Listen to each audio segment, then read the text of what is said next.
Good afternoon, and thanks for coming. I'm Eric Weiss with NTSB Media Relations. NTSB Chairman Jennifer Homendy, Homendy, and Recorders Branch Chief Sean Payne, Payne, will walk us through the accident sequence of the January 29th mid-air collision near Ronald Reagan Washington National Airport. They will then take questions and answers. No analysis of the preliminary investigative information will be provided, and we will not be speculating about the probable cause. As always, you can follow this and other NTSB investigations on our website, ntsb.gov, as well as on Facebook, Instagram, YouTube, and X at NTSB_newsroom. And reporters can always contact us through email at mediarelations@ntsb.gov. Chairman?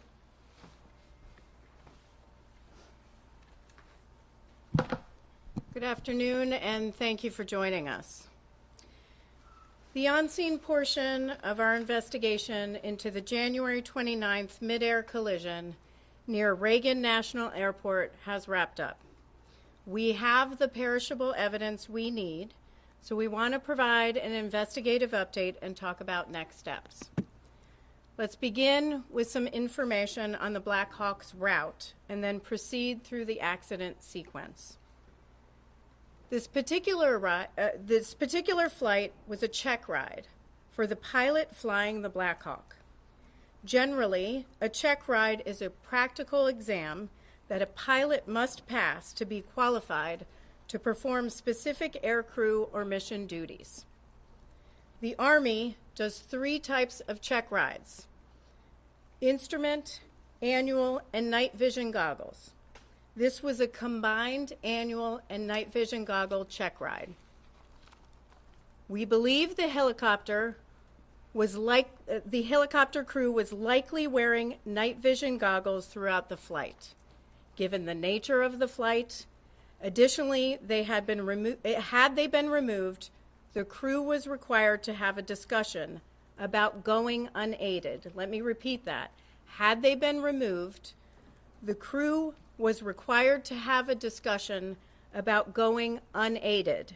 There is no evidence on the cockpit voice recorder, or CVR, of such a discussion. On this chart, you'll see the routes they were generally following: Helicopter Route 1 to Helicopter Route 4. These routes are designated by the Federal Aviation Administration, or FAA, and although you see blue lines, there are no defined boundaries to these routes.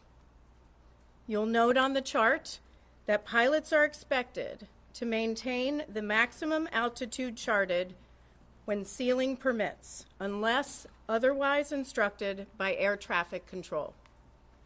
The maximum altitudes along Helicopter Route 1 are 1,300 feet between Cabin John and Chain Bridge, 1,000 feet at Chain Bridge, 700 just after Chain Bridge, 300 at the Key Bridge, and 200 feet just south of Memorial Bridge. Now I'm going to read some preliminary investigative information, which is derived from a variety of electronic and other sources as of 1 p.m. today. About 8:15 p.m. Eastern Standard Time, the CRJ left 37,000 feet pressure altitude for an initial descent. At 8:30, the Black Hawk began traveling generally southbound after maneuvering near Laytonsville, Maryland. CVR audio from the Black Hawk indicated the instructor pilot was the pilot monitoring and transmitting on the radio, and the pilot was the pilot flying. At 8:33:41, the Black Hawk crew requested Helicopter Route 1 to 4 to Davison Army Airfield, which the tower controller approved. At 8:38:39, the Black Hawk reached the intersection of the DC Beltway and the Potomac River near Carteret, Maryland. After briefly turning westbound, the Black Hawk turned back to the east and began descending as it picked up Helicopter Route 1 over the Potomac River southeast toward downtown Washington, D.C. At 8:39:10, Potomac approach cleared the crew of the CRJ for the Mount Vernon Visual Runway 1 approach.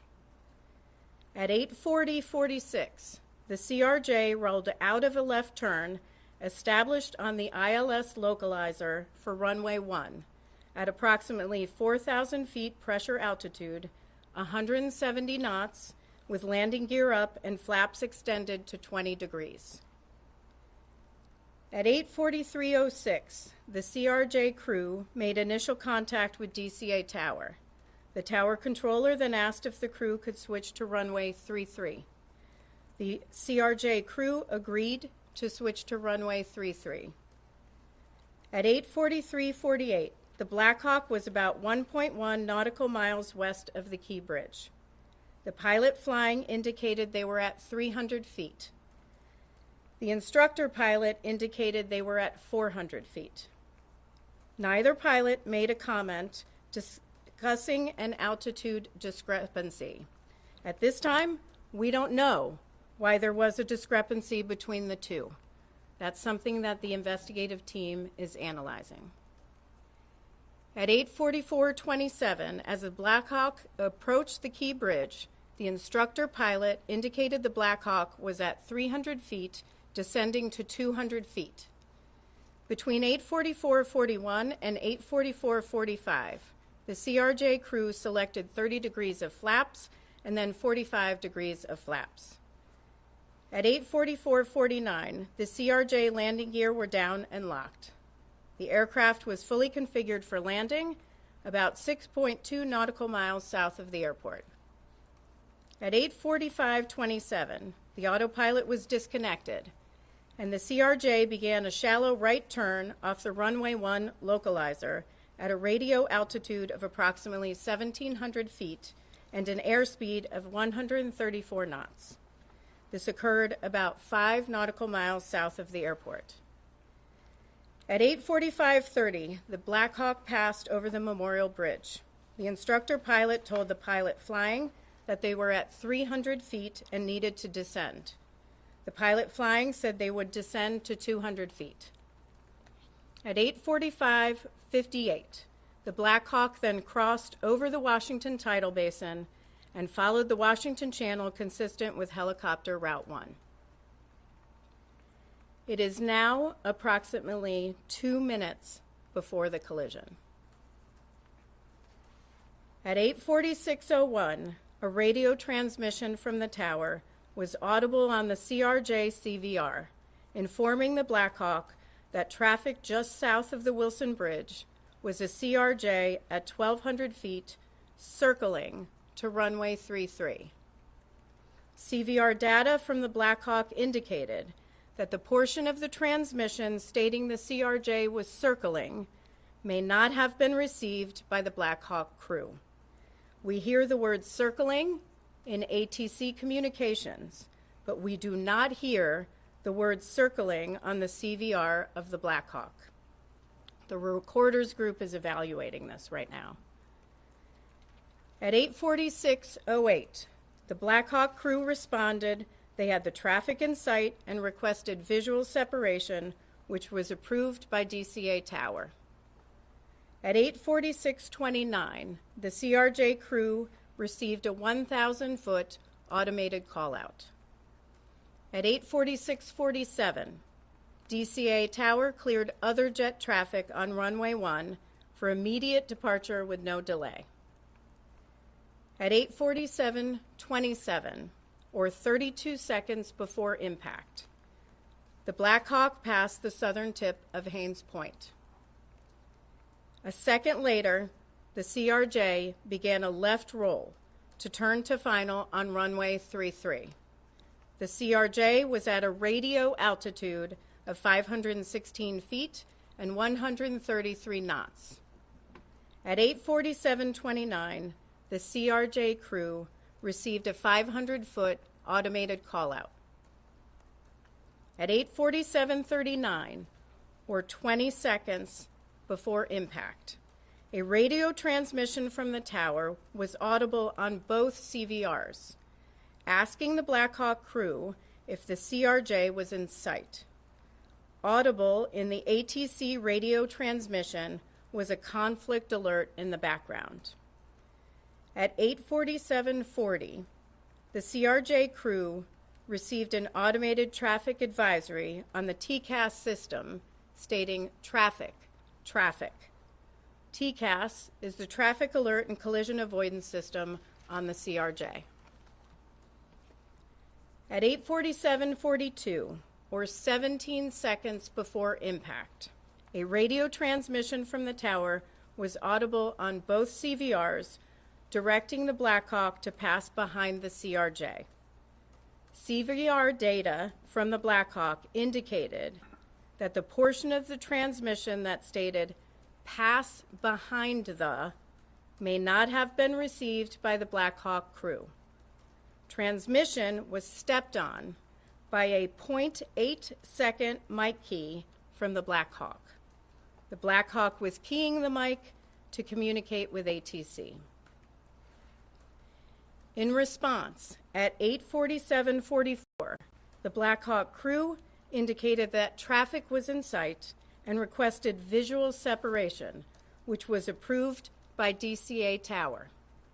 The instructor pilot then told the pilot flying they believed ATC was asking for the helicopter to move left toward the east bank of the Potomac. At 8:47:52, or 7 seconds before impact, the CRJ rolled out on final for runway 33. The CRJ was at a radio altitude of 344 feet, 143 knots.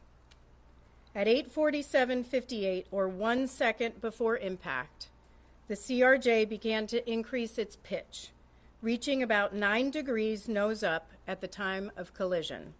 FDR data show the CRJ elevators were deflected near their maximum nose-up travel.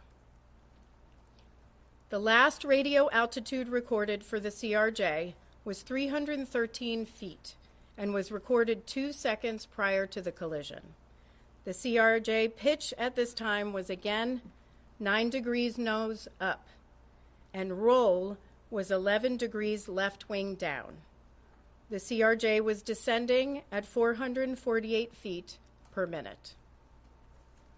The radio altitude of the Black Hawk at the time of the collision was 278 feet and had been steady for the previous 5 seconds.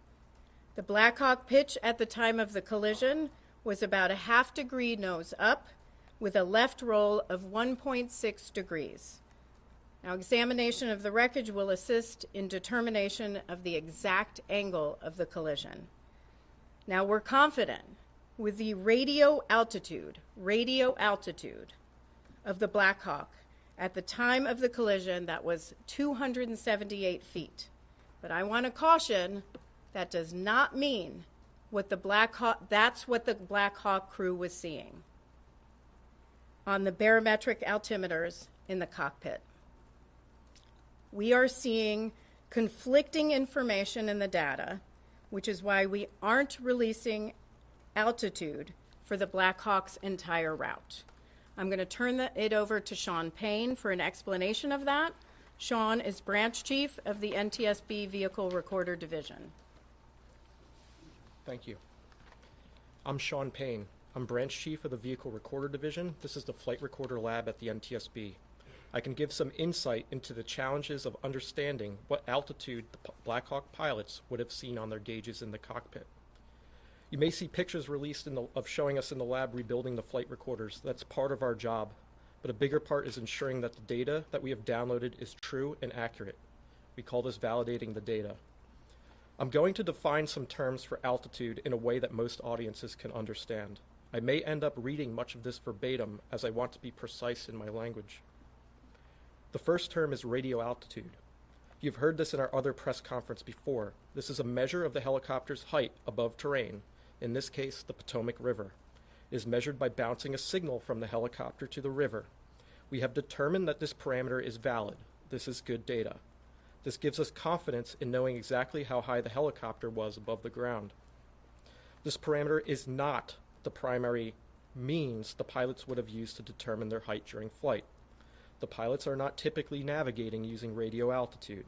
It is often different from what they see on their primary altimeters. The next term is barometric altitude. This is typically the altitude the pilots would use while they are flying. This was not recorded on the FDR. Barometric altitude takes into account certain atmospheric conditions. This would be displayed in front of both pilots on their instrument panel. As I said, this was not recorded. The next term is barometric pressure setting. This is an adjustment that the pilots use on their primary barometric altimeters to ensure that the altimeter is set properly. This is critical. This was not recorded by the FDR. This accounts for the local pressure at the time of the flight. Again, this was not recorded by the FDR. The next term is pressure altitude. This is more of an engineering altitude that the helicopter's systems can tap into.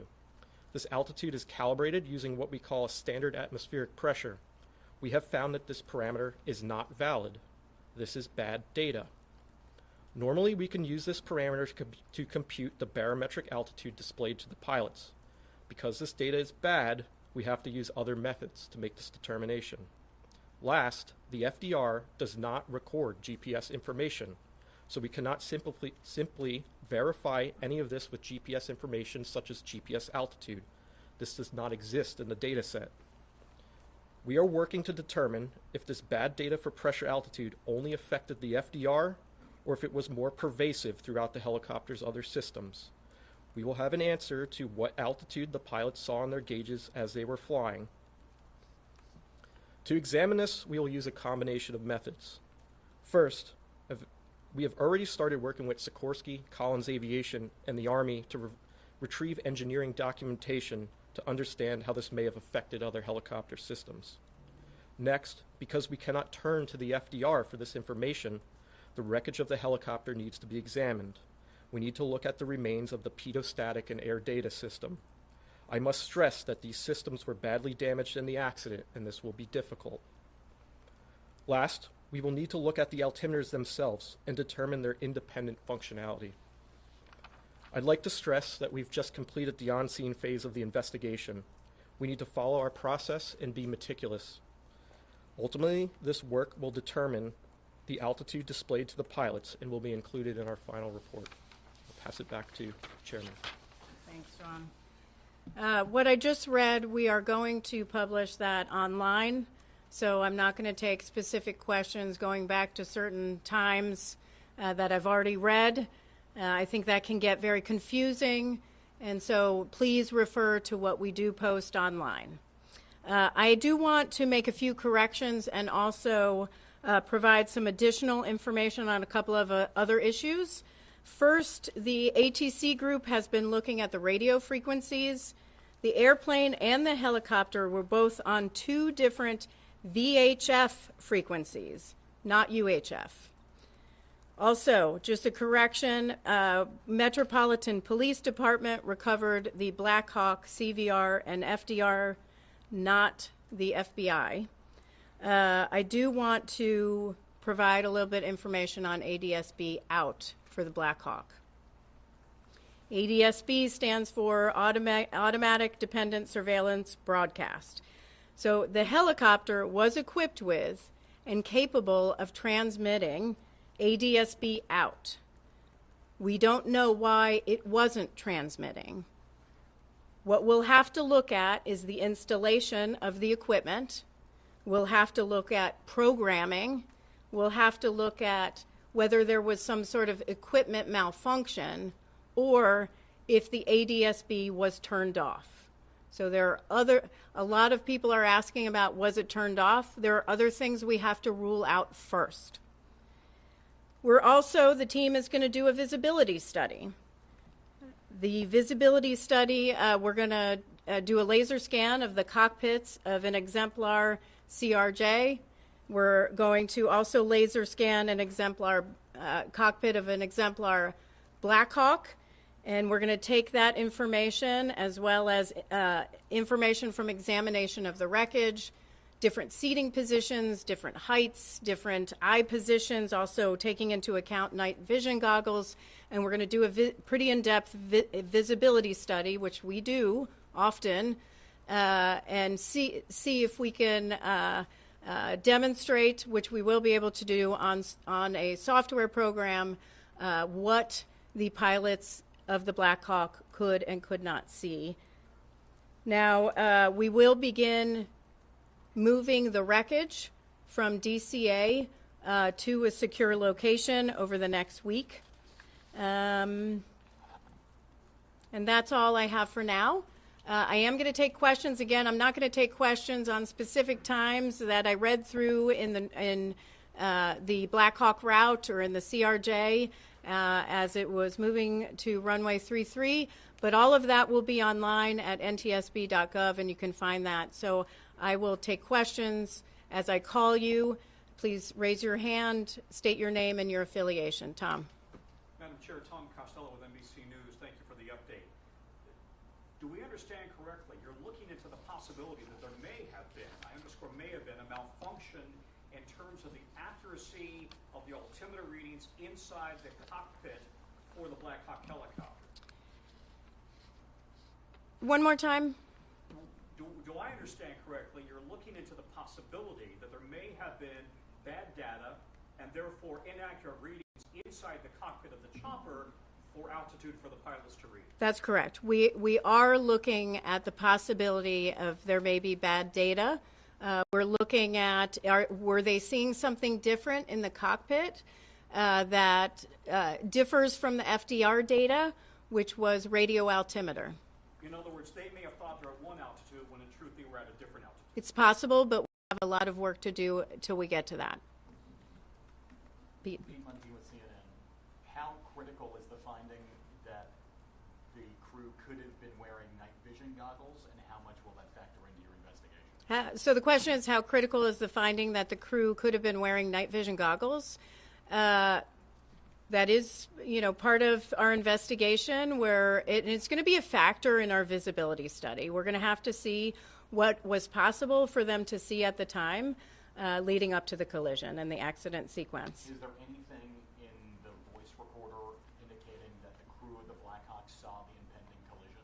Is there anything in the voice recorder that the crew of the Black Hawk could see or tell that there was an impending collision?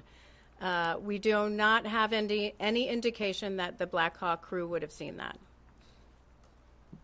Paul Wagner with News 4.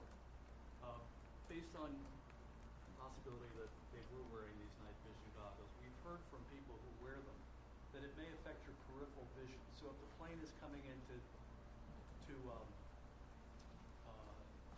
33 and they're coming down the river, that possibly the peripheral vision may have been affected to see that plane off to the left?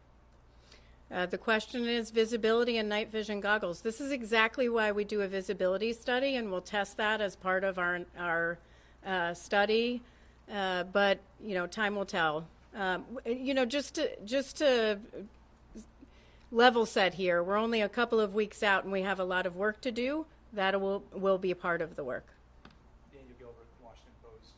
You mentioned the CRJ got a traffic advisory before the collision. Do you know what aircraft triggered that traffic advisory? And do you know if it was the Black Hawk or some other aircraft? Do we know if the traffic advisory that was received by the CRJ crew was the Black Hawk? That's something that our ATC group is analyzing.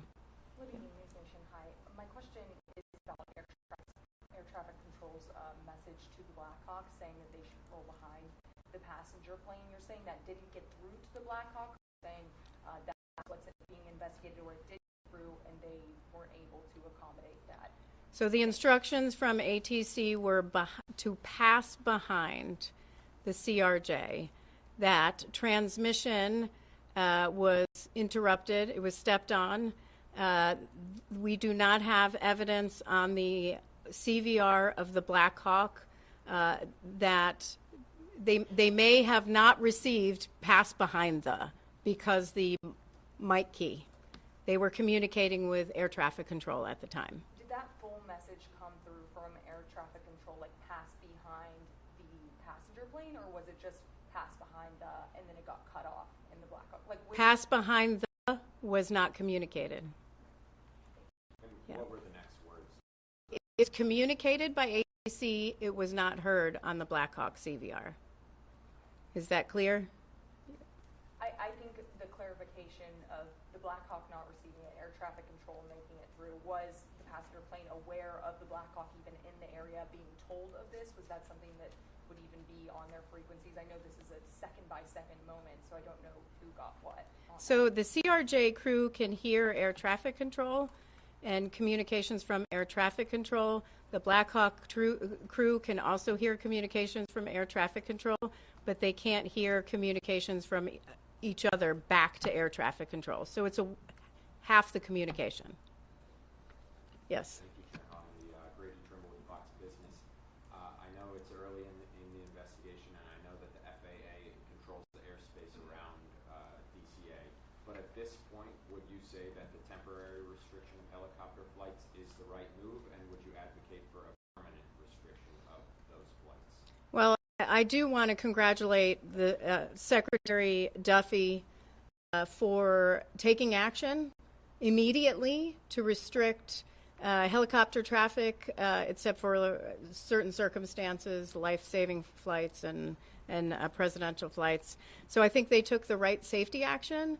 We will have to, as we go through our investigation, look at the accident sequence and take our investigative information and determine what next steps should be done. It's too early for us to say whether it should be permanent. However, that's certainly something that the Secretary and the FAA can do on their own. And because it will be you guys who put the safety recommendations forward in the end, are there any others right now that would make flying into that particular airport safe?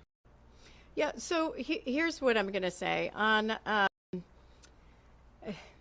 aviation is the safest mode of transportation. I say this often. You are at greater risk getting into your car to and from the airport. On our nation's roads are 95% of all transportation deaths. 95%. We're talking 43,000 people are dying on our nation's roads annually, millions more injured. Aviation is incredibly safe.